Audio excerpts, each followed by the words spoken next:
ॐ सोमनाथाय नमः।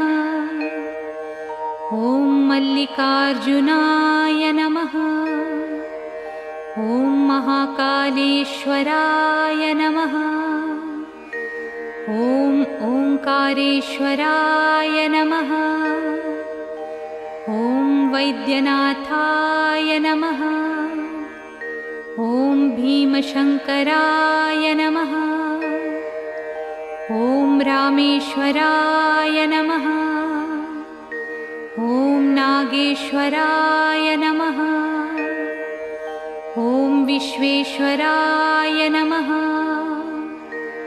ॐ त्र्यंबकेश्वराय नमः।